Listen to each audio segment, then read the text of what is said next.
위에 나 굳게 서겠네. 밤 지나가기까지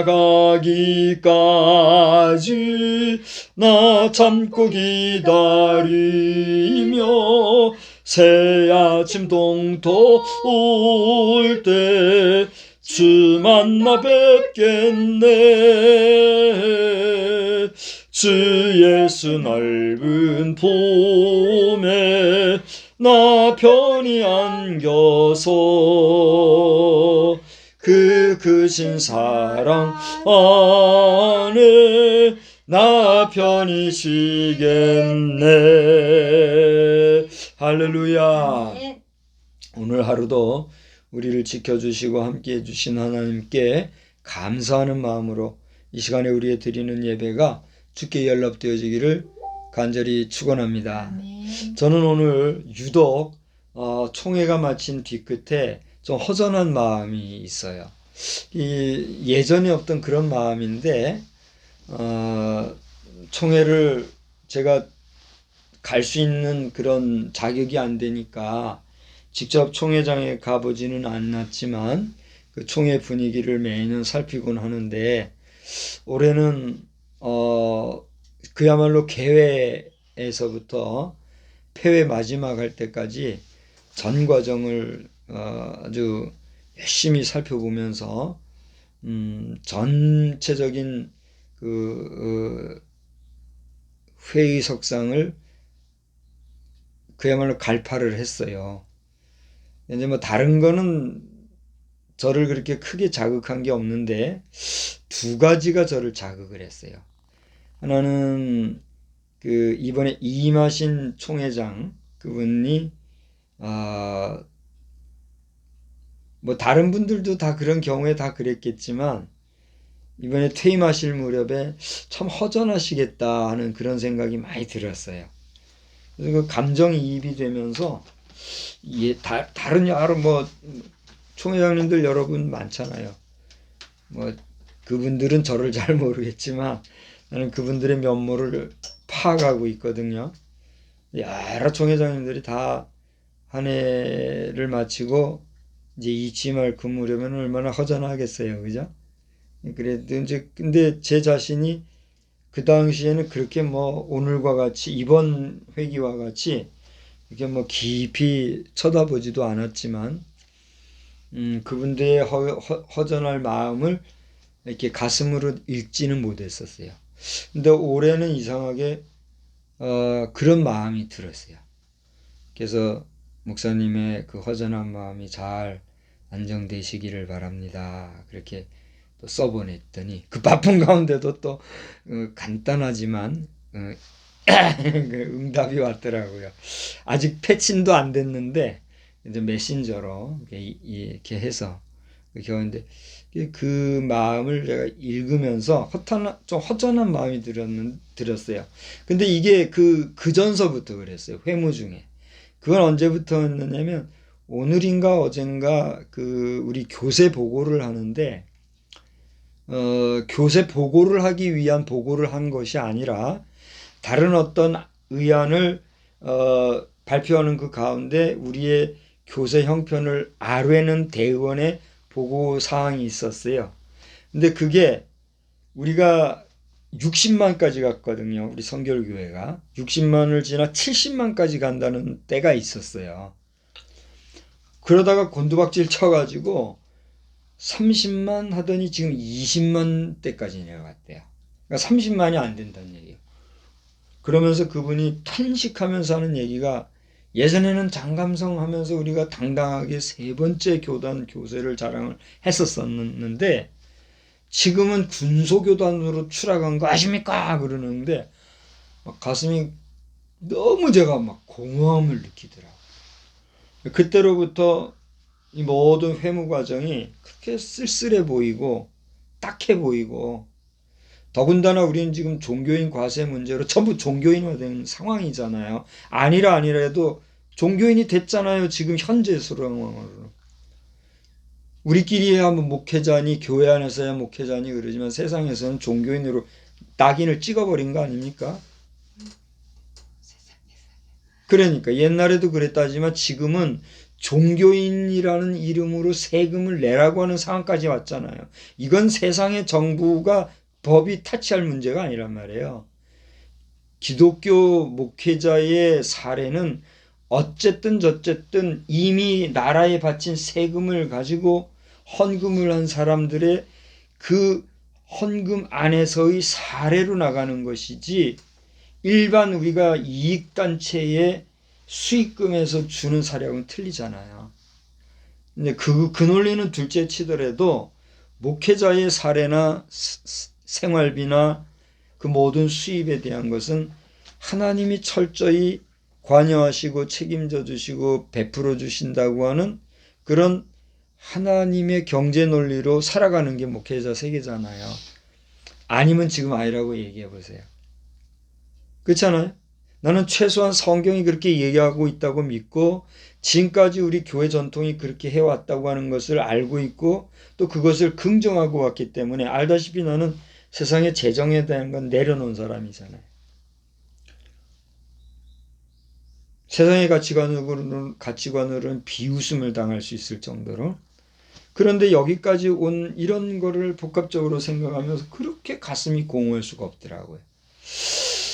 그래서 사실은 제가 아까 실수했는데, 오늘 저녁 예배 시간이라고 하는 것도 오후 시간에 그 회무 마치기 전에 잠깐 그 중간 쉬는 타임에 내가 잠깐 나갔다 왔잖아요. 그때만 해도 내가 기억을 했었는데 총회를 마치고 좀 주변 정리하고 이러면서 딱 잊어버렸어요. 내가 얼마나 마음이 미안하고 또 송구한지 모르겠어요. 근데 중요한 거는 오늘 설교자로선 제 자신이 이렇게 허전한 가운데 있다는 사실을 감추지 아니하고 내놓으면서, 여러분 부족하지만 목회자로서 또 설교자로서 하나님의 말씀을 대언하는 사명을 가졌다고 확신하고 나아가는 입장에서의 저를 위해서 더 많이 기도해 주시고 응원해 주시고, 또 우리 교단적으로도 우리 누가 볼지는 모르겠지만 우리 여러 교단 인사들이 우리 목회자들을 배치하는 문제에 있어서 허접하게 자꾸 무슨 그 뭐라 그래요, 이력서 제출하라 이런 식으로 자꾸 세상 논리로 가려고 하는 그거 다시 정리를 하시고 적재적소에 사람을 심고 뽑아주고 일할 수 있도록 만들어주는 그런 우리 교단 정치가 다시 회복되면 좋겠다. 물론 그게 좀 잘못되고 팔이 안으로 굽는 이런 부정함도 있었기 때문에 이력서가 나고 필요로 하고 이렇게 되기도 했겠지만, 극단적인 논리로 일부 장로님들이나 또 교회 중직자들이 목회자 청빙하는 문제를 그런 세속적인 가치 기준으로 그렇게 해가지고서는 어려울 거예요. 가만히 돌아보면 우리 교회단이 왜 이렇게 곤두박질 쳤을까 생각해 볼 때 정확지는 않아요. 정확지는 않은데 제가 볼 때 우리 고 문중경 전도사님 그 기념 박물관 세우고 동상 세우고 그러면서부터 꼬라진 것 같아요. 축축축 내려간 것 같아요. 나 아직 정확히 연구해 보거나 살펴보지는 않았어요. 근데 언뜻 주관적이지만 생각이 드는 게 그렇게 한 이후부터 팍팍팍 꼬라박힌 것 같아요. 물론 국가적으로나 사회적으로도 뭐 여러 가지 급변하는 현상들이 있었겠지만 우리 교단적으로 문제가 있는 게 뭘까 할 때 그 큰 문제 같아요. 저 이재환 목사님, 존경하는 영도 성결교회 출신 이재환 증경총회장님, 지금은 뭐 증경총회장이란 말도 안 한대요. 증경이라는 말에 또 브레이크가 걸려가지고, 증경이라는 말 자체는 아주 존경하고 아주 극존칭 언어거든요. 근데 누가 그걸 브레이크를 틀었는지 모르지만 증경이라는 말이 너무 사대적이고 또 외세적이다 이래가지고 그걸 또 안 하는가 봐. 요즘엔 계속 그러니까 전 총회장 그렇게 하더라고요. 그러나 마나 나는 증경 총회장이라고 존경하는 마음에서 하는 거예요. 하여튼 우리 현대 우리 저의 한 10년 내외 선배 후배 목회자 동역자 여러분, 너무 그렇게 웃어른들에 대해서 함부로 하는 경향을 노골적으로 이렇게 보여주지 마시기 바랍니다. 그렇게 하면 당신들도 반드시 그 대가를 치를 겁니다. 존경할 건 존경하고 아닌 건 아니고 이렇게 해야지, 존경하는 용어 자체도 그냥 안 된다 이렇게 한다는 것은 교만이고 독선이고 오만이다. 저는 그렇게 보고, 아무튼 이재원 그 증경총회장님이 그 아주 핵심이 돼가지고 문중경 전도사님 그 기념박물관 세우고 이렇게 한 분 중에 한 분. 그동안 내 실명 거론 안 했잖아요. 근데 뭐 이제는 하려고 그래요.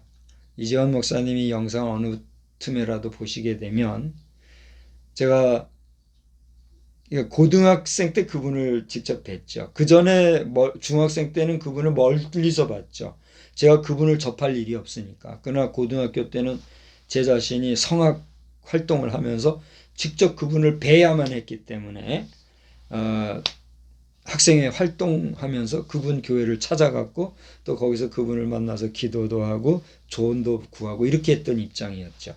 물론 그때는 그분도 한참 이제 사역할 때고, 총회장은 그 다음 얘기니까 그렇게 했던 분이고, 그분 인품도 좋고 그래요.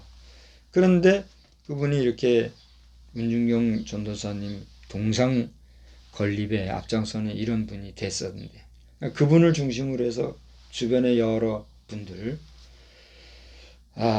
저는 지극히 주관적이지만 저의 주관이 객관이 될 수도 있고 또 정이 될 수도 있다는 그런 전제하에, 제 주관이지만 이야기한다면, 우리 성결교단이 다시 문중경 전도사님의 그 동상을, 산 사람도 죽으면 고이 호흡이 없는 그 죽음을 잘 묻어드리는데, 돌로 깎아 만든 그 동상을 그냥 어떻게 파괴할 수는 없는 거고, 적정한 곳에 잘 선정을 해서 고이고이 묻어드리고, 또 그 전에 상징적인 공간 정도로 해서 그 위에다 무슨 기념비를 세운다든지 건물을 세운다든지 이 정도로 해가지고 마무리하면 참 좋겠다. 저는 그렇게 보는 거죠. 아무튼 그 이후로 보면은 우리 중에 교세가 팍 거꾸라져 지금 군소교단이 됐다 이 얘기를 듣고는 내 마음이 그게 허전했던 거예요. 너무 딴 얘기를 해서 안 됐지만, 서두에 이런 이야기를 하는 것은 우여곡절 끝에 우리 115년차 교단총회가 잘 맞춰졌고, 또 마틴 루터 개혁 그 500주년을 기념하면서 우리가 책 읽기를 같이 했던 성락교회, 성수동에 있는 성락교회 지영은 목사님이 총회장 당선이 되셔서 새로운 회기가 시작이 됐는데, 그렇게 알고 관심을 갖고 여러분 함께 기도해 주시기를 바란다 하는 것입니다. 이상으로 총회에 대한 이제 보고를 대략적으로 마치면서, 중요한 것은 이번에 그 총회가 나부터 성결, 우리부터 평화, 이러한 모토로 114차 총회가 달려왔다고 하는데, 지금 115년 차에는 하나님의 말씀이 내 삶에 이렇게 육화되어지는 그러한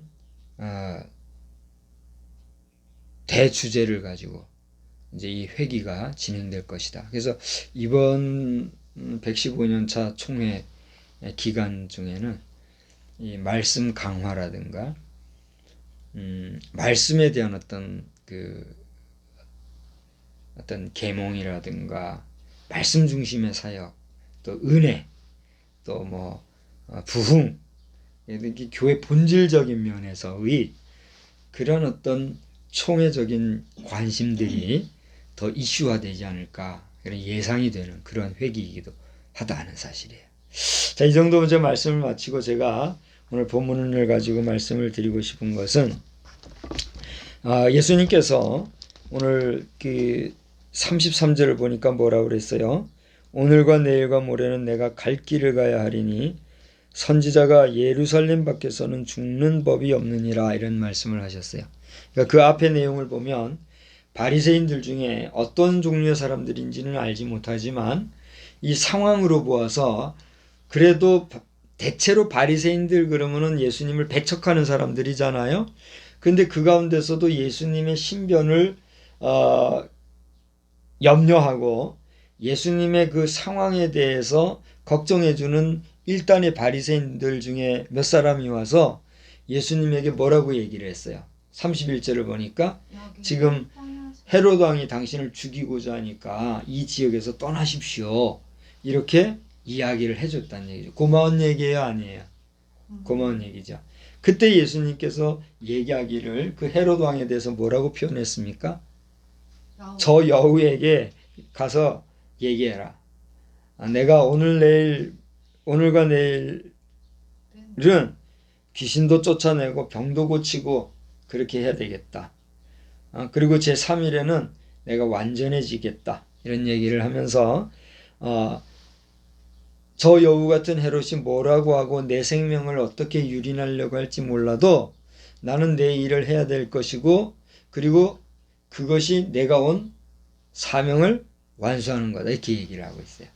멀리 갈 것도 없고 최근에 우리나라의 상황 속에서 여러분이 듣기 싫어할지 모르지만 전광훈 목사라고 하는 분이 이런 모습을 보여주고 있잖아요. 그죠? 아무리 뭐 국가행정의 사법 이런 데서 뭐라 해도 당당하게 웃어가면서 이렇게 선지자적인 역할을 감당하는 이런 모습을 보면서 많은 사람들이 지금 열광하고 있잖아요. 그러니까 지금 그분 요즘 주일 설교하면서 노골적으로 얘기하지만 나는 우리 한국교회 목회자들을 아끼고 존경하고 사랑하기 때문에 그들을 생각해서 강력한 메시지를 던지지 않았다. 왜냐하면 고기 맛을 본 사람은 고기 먹으려고 하잖아요. 고기 맛을 본 사람에게 풀떼기 주면 풀 안 먹잖아요. 그것처럼 같은 메시지라도 강력한 메시지, 원색적이고 원론적인 메시지, 사실은 다 들어온 말씀이지만 그것이 지금은 골고루 이렇게 퍼지지 아니하는 현실 속에서 그런 원론적이고 원색적인 메시지를 전하면 성도들이 다 떨어진다는 거예요. 그래서 내가 안 했다. 근데 이제는 성도들이 죽어가는 걸 보기 때문에 내가 안 되겠다. 그래서 내가 던진다 하면서 아주 그냥 원색적인 설교들을 하잖아요. 근데 여러분 기억할 것은 그가 설교하고 있는 이 원색적인 설교라는 거는 특별한 게 아니에요. 제가 그분을 폄하하는 게 아니잖아요. 특별한 게 아니라 당연히 해야 할 설교고 그야말로 원론적인 설교이며 가장 평이하고 우리가 어린 시절에 다 들어왔던 설교잖아요. 그렇습니까? 그렇지 아니합니까? 그러니까 그런 원론적이고 원색적이라고 표현되어질 정도의 그런 아주 분명한 색깔의 복음의 설교들을 듣고 자랐으니까 우리는 지금에 와서는 우리의 신앙이 변질이 돼야 안 돼요. 안 되잖아요. 우리가 예수 외에 구원이 있다고 인정할 수가 있어요, 없어요? 예수 외에는 구원이 없다고 말할 수밖에 없는 게 우리의 근본 신앙이잖아요. 그리고 주일을 성수함과 11조를 하나님 앞에 드림과 교회를 중요시한다라고 하는 가장 기본적인 신앙의 기초적인 그런 신앙이 우리에게는 변질됨이 있어요, 없어요? 없잖아요. 그러니까 예배를 중시하고 주의 전을 중시하고 하나님의 말씀을 귀하게 여기고 우리가 하나님 앞에 드리는 것도 귀한 걸 알고 형편에 따라 최선을 다하고 있지 않아요? 그런데 그것이 아닐 때는 어떻게 돼요? 흔들리거든요. 이런 상황 속에서 그의 메시지는 마치 예수님께서 헤롯 왕의 핍박과 또 예수님 자신에 대한 가해에 대한 위험과 또 위협을 무릅쓰고 물어나고 자신의 일을 하고자 하는 그런 모습과 같은 모습이라는 사실을 예수님 시대에 우리는 잊지 않았잖아요.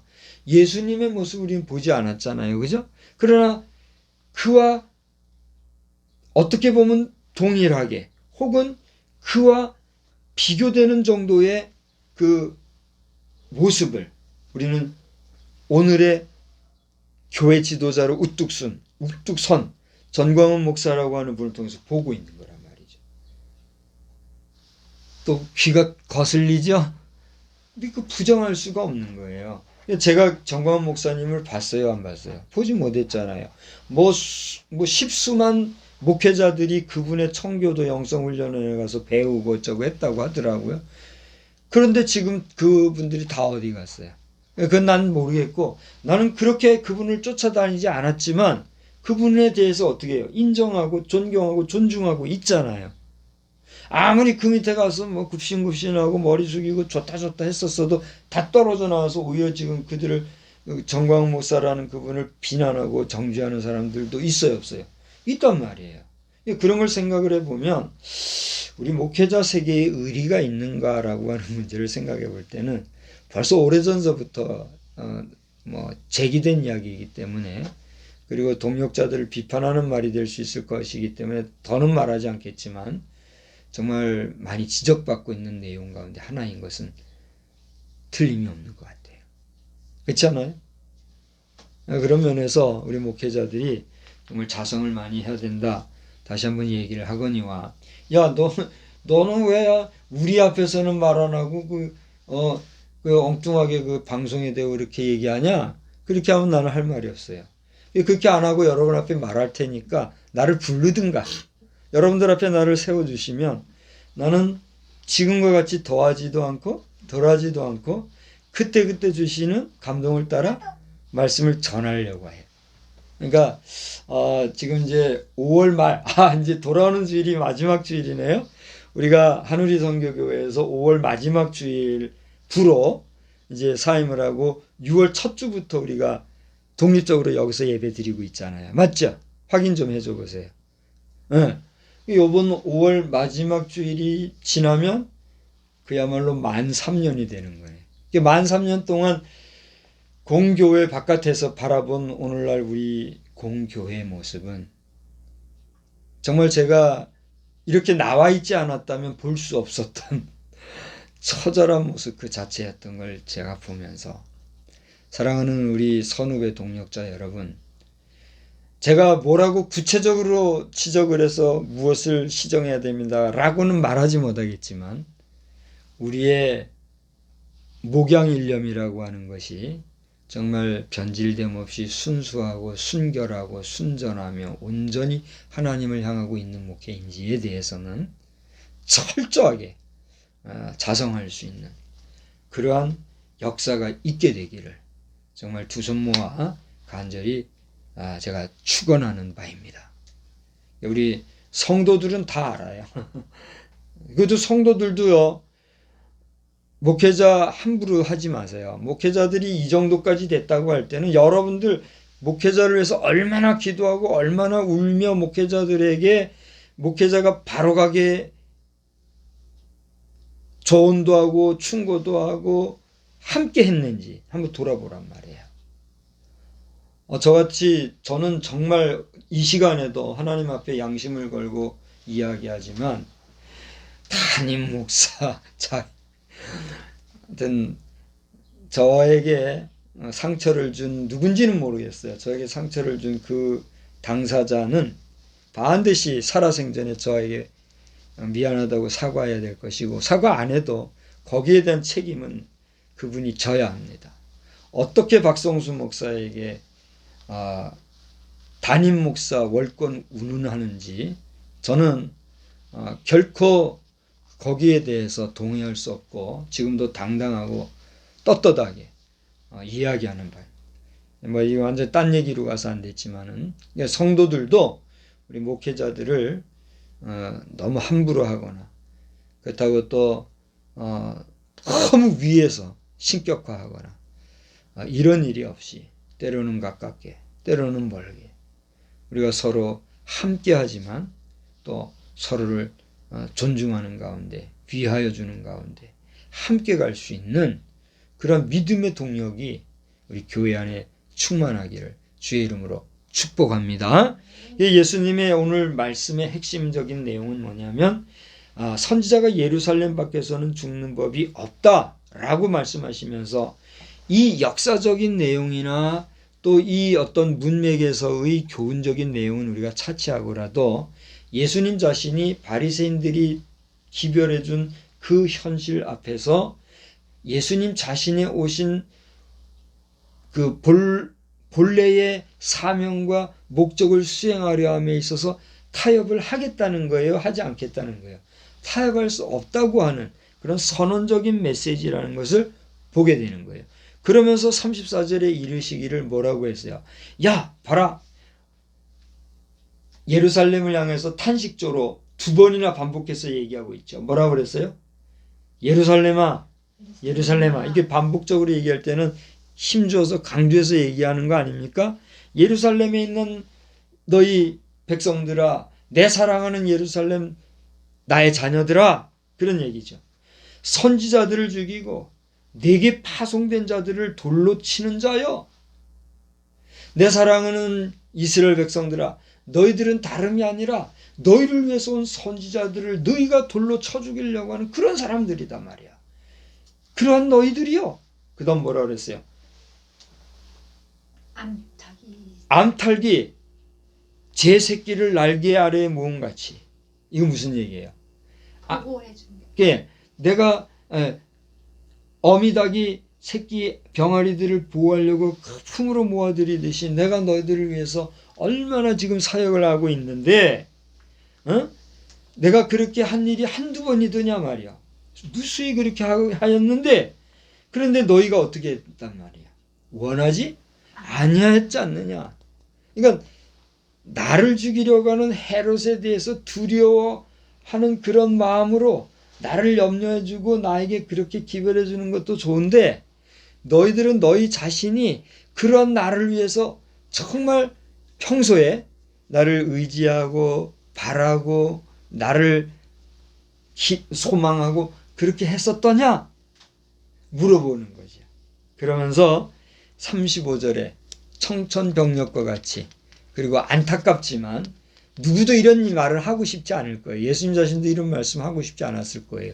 뭐라고 했어요? 보라, 너희 집이 황폐하여 버림받으리라. 이건 무슨 얘기입니까? 되었었다는 거예요? 지금 되고 있다는 거예요? 앞으로 될 거라는 얘기예요. 앞으로 그렇게 될 거라 비례 예언적인 내용을 하고 있어요. 근데 부정적인 예언이에요? 긍정적인 예언이에요? 부정적인 예언. 이런 예언은 예언자가 하고 싶을까요? 하고 싶지 않을까요? 하고 싶지 않은 거죠. 자, 오늘 다시 현대로 돌아와서 지금 정광훈 목사님이 그 예언적인 얘기, 선지자적인 그 메시지를 자꾸 던지는 게 하나 있잖아요. 그게 뭐예요? 지금 이대로 가면 대한민국 망합니다. 지금 이대로 가면 완전히 공산화됩니다. 지금 이대로 가면 저 좌익 정권에 완전히 놀아나져서 대한민국 자체가 어떻게 돼요? 붕괴됩니다. 이렇게 예언하고 있어요, 없어요? 예언하고 있잖아요. 그러니까 우리는 그런 예언을 들을 때 어떻게 돼요? 정신을 바싹 차리고 상황을 잘 살펴서 반전시킬 수 있는, 그리고 상황을 바꿔 이겨갈 수 있는 그런 자세를 취해야 돼요, 안 취해야 돼요? 취해야 되는데 이거는 선택의 문제예요. 우리가 그렇게 취하여서 다시 이겨내느냐, 아니면 에이 뭘 그런 거 하면서 신경 안 쓰고 무시하고 이렇게 나가다가 그대로 가느냐. 그 누구에게 달려있어요? 우리 자신에게 달려있다는 거죠. 예수님이 이렇게 얘기했을 때 너희들 이렇게 앞으로 다 파괴될 것이다 이렇게 얘기했을 때 그 메시지를 듣고 이스라엘 백성들이 근신하고 정신을 차리고 바로 섰으면 그 나중에 그게 이루어졌을까요? 안 이루어졌을까요? 안 이루어졌겠죠. 근데 그들에게는 그것을 받아들여서 자신을 방어하려는 그러한 행동이 있었어요, 없었어요? 없었으니까 당했단 말이죠. 그러니까 지금 현재 우리 대한민국의 향방과 앞으로의 장래에 되어질 일들에 대해서 그래도 세우신 선지자 역할을 하고 있는 한 우리 기독교 교회의 지도자를 통해서 주시는 메시지를 부담스럽지만 우리가 잘 들어서 그거를 잘 지켜나가고 오늘의 상황을 잘 보아서 반전의 기회를 만들어서 역전을 시켜나간다고 하면 그러한 역사는 이루어질까요? 이루어지지 않을까요? 이루어지지 않겠지요. 그러니까 그것을 위해서 오늘 선지자는 듣든지 말든지 외치는 거란 말이에요. 듣고 이 상황 속에서 예비하여 화를 면하고자 하면 우리에게는 그 화가 변하여 뭐가 돼요? 복이 될 것이지만 분명히 그러한 예고를 했음에도 불구하고 방어하지 아니하고 술에 술 탄 듯 물에 물 탄 듯 가면 어떻게 될까요? 성취되고 말겠지요. 이러한 역사가 오늘 우리 현대 사회, 현대 대한민국 안에 있는데 이와 같은 논리로 예수님이 당시 예루살렘 사람들에게 이야기하면서 마지막으로 자신의 상황에 대한 예언을 뭐라고 했나고 보세요. 너희가 주의 이름으로 오시는 이를 찬송하리로다 할 때까지는 어떻게 해요? 나를 보지 못하리로다. 그대로 예수님은 나중에 이 말씀 후에 얼마 안 있다가 시간이 지난 다음에 어떻게 했어요? 십자가 사건으로 죽기까지 하셨고 죽었으나 부활하시어 그 모습 그대로 하나님 나라에 가셨으니 이 메시지를 들은 자들은 예수님을 봤어요? 못 봤어요? 못 본 거지요. 언제까지 못 봐요? 주님 다시 올 때까지 못 보는 거죠. 우리는 그래도 이 시대의 먼 뒷날 2000년이라고 하는 세월이 지난 오늘에 와서 그 당시 예수님이 하신 말씀이나 그 당시 예수님이 행하신 일들을 문자로 기록해 내오는 모든 역사서요 또 기록물이요 보고서와 같은 이 성경을 통해서 그분 예수님을 어떻게 하고 있어요? 만나고 있는 거란 말이죠. 할렐루야. 그러니까 우리에게 작지만 이러한 믿음을 주신 것은 하나님의 뭐예요? 놀라운 축복에 다름없다는 사실이에요. 할렐루야. 예, 이번에 이 총회장이 되신 지영은 목사님이 시리즈로 설교를 하셨던가 봐요. 그 제목이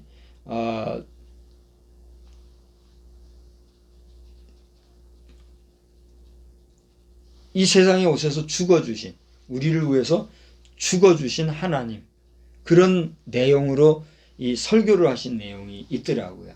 이제 쭉 보니까 그 내용이 4편까지 있으니까 그러니까 시리즈로 설교를 하신 것 같은데 제가 설교를 다 보지는 않았어요. 제목만 봤는데 제가 거기에 대해서 공감을 표시를 했어요. 제가 설교했지만 그렇잖아요. 결국 예수님의 이 세상에 오심 예수의 이름으로 이 세상에 오신 또 예수의 이름으로 십자가에 달려 돌아가 죽으신 그분은 곧 누구란 말이에요? 하나님 자신이라는 사실을 믿을 수 있어요? 우리는 그런 고백을 할 수밖에 없잖아요. 왜요? 성부, 성자, 성령이 삼위일체시라고 할진데 우리가 볼 수 없는 하나님의 그 신성이 우리와 같은 볼 수 있는 육신으로 오신 분이 누구란 말이에요? 하나님이시요. 그러게 육화된 예수 그리스도께서 부활 승천하신 후에 다시 볼 수 없는 그분을 대신하여 하나님의 신성과 같이 보이지 아니하나 우리에게 의식적으로 정서적으로 정신적으로 영적으로 실제적으로 터치하시면서 우리의 갈 길을 알려주시고 이끌어주시는 분이 누구예요? 성령님. 예수님이 언급하신 바대로라면 우리를 도우시는 그래서 그 이름이 뭐죠?